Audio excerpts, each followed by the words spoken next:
किसी ने क्या खूब कहा है, समस्या नहीं होती, होता है तो सिर्फ अवसर। जिसे आप अपने लिए संकट समझ रहे हो वो आपके लिए क्या पता किसी वरदान से कम ना हो। नमस्कार, आप देख रहे हैं TFI, जो है देश का सबसे बड़ा अल्टरनेट न्यूज मीडिया पोर्टल। और मैं अवनीश तिवारी आपको अवगत कराऊंगा कि कैसे इंडोनेशिया द्वारा पाम ऑयल के निर्यात पर लगाया प्रतिबंध भारत के लिए एक अप्रत्याशित वरदान से कम नहीं है। तो अविलंब आरंभ करते हैं। पाम ऑयल एक बार फिर से चर्चा में है। पिछली बार पाम ऑयल के निर्यात पर मलेशिया के बड़बोले राष्ट्रीय अध्यक्ष महातिर मोहम्मद ने प्रतिबंध लगवाया था ताकि भारत को वह सबक सिखा सके। यह अलग बात है कि बाद में जनाब अपनी ही सत्ता से हाथ धो बैठे।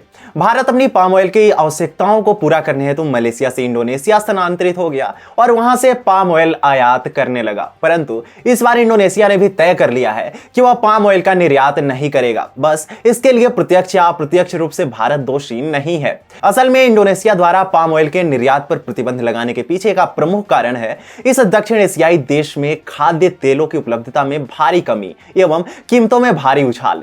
यूं तो इंडोनेशिया पाम ऑयल का सबसे बड़ा उत्पादक है, परंतु इसके दाम रूस यूक्रेन झड़प के पश्चात आसमान छूने लगे हैं। चूंकि भारत भारी मात्रा में इंडोनेशिया से पाम ऑयल इंपोर्ट करता आया है, इसलिए यह निर्णय उसके लिए कष्टकारी सिद्ध हो सकता है। प्रतिवर्ष भारत 8 से 8.5 million ton palm oil import करता है, जो वैश्विक अनुपात में सर्वाधिक है, और इसमें लगभग 45% केवल इंडोनेशिया से आता है।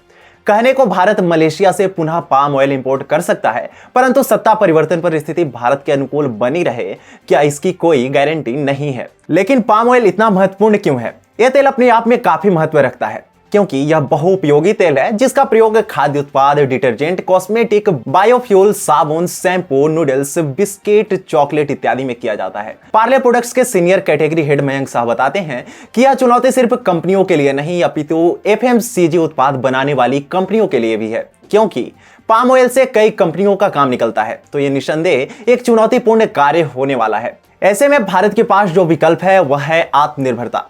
इसके संकेत देते हुए पिछले वर्ष अपने स्वतंत्रता दिवस के भाषण में PM नरेंद्र मोदी ने उन क्षेत्रों में पाम ऑयल के उत्पादन को बढ़ावा देने पर जोर दिया जहां पर भारी वर्षा होती है, क्योंकि पाम ऑयल ऐसे ही क्षेत्रों में बेहतर उगते हैं।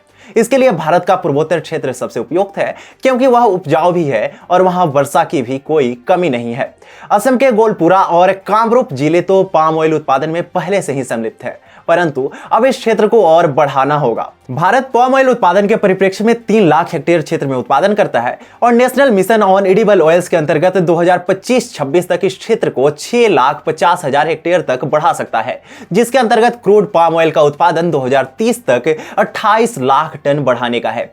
इससे भारत न केवल पाम ऑयल क्षेत्र में आत्मनिर्भर बनेगा, अपितु आने वाले समय में उसे इंडोनेशिया या अन्य देशों पर अपनी आवश्यकताओं के लिए अत्यधिक निर्भर होने की गुंजाइश नहीं होगी।